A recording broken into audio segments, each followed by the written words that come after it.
ইনজুরির ভয়াল থাবায় ব্রাজিল। নেইমারের পর এবার ছিটকে গেলেন দলটির আরেক তারকা ফুটবলার অ্যালিসন বেকার। কলম্বিয়া ম্যাচে চোটে পড়েছিলেন তিনি।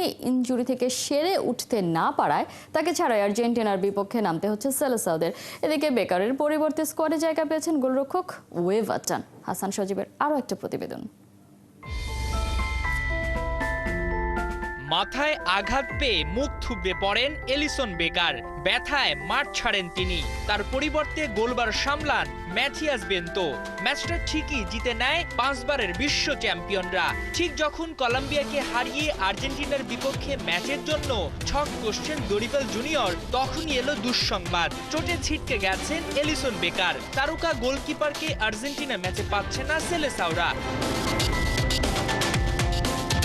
একে তো নেইমার জুনিয়রের মতো তারকা ফুটবলার নেই, ইনজুরি কেড়ে নিয়েছে তার বিশ্বকাপ বাছাইয়ে খেলা। নেইমারের মতো ইনজুরির থাবায় ঝরে পড়েন গোলরক্ষক এডারসন মোরায়েসও। এবার তাদের কাতারে যুক্ত হলেন এলিসেনো। আর্জেন্টিনার বিপক্ষে লড়ার আগে বড় বিপদ নেমে এলো সেলেসাও শিবিরে।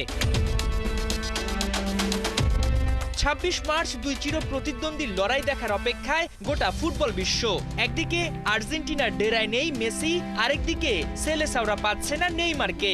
দুই দেশের মহারণ এমনিতেই হয়েছে শীতল। তার মধ্যে নতুন করে একের পর এক তারকা ফুটবলারের ছিটকে যাওয়া। দুই দলের কোচের জন্য স্কোয়াড দিতে বেড়ে যায় চ্যালেঞ্জ।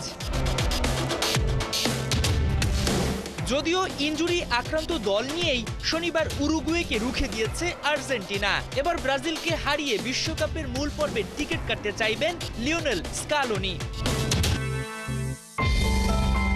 তবে বেকারের চোটে যে বসে আছেন দরিভাল তা কিন্তু নয়। এরই মধ্যে রিপ্লেসমেন্ট হিসেবে স্কোয়াডে ডাক পেয়েছেন গোলরক্ষক ওয়েভারটন।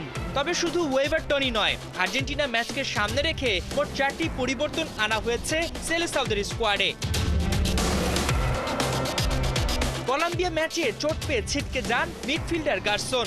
অন্যদিকে দুই ম্যাচে হলুদ কার্ডের জন্য পরের ম্যাচ খেলতে পারছেন না গ্যাব্রিয়েল মাগালায়েস ও ব্রুনো গুইমারেস। তাদের পরিবর্তে স্কোয়াডে সুযোগ পেয়েছেন দুই মিডফিল্ডার জোয়াও গোমেজ ও এডারসন এবং ডিফেন্ডার ভেরালদো।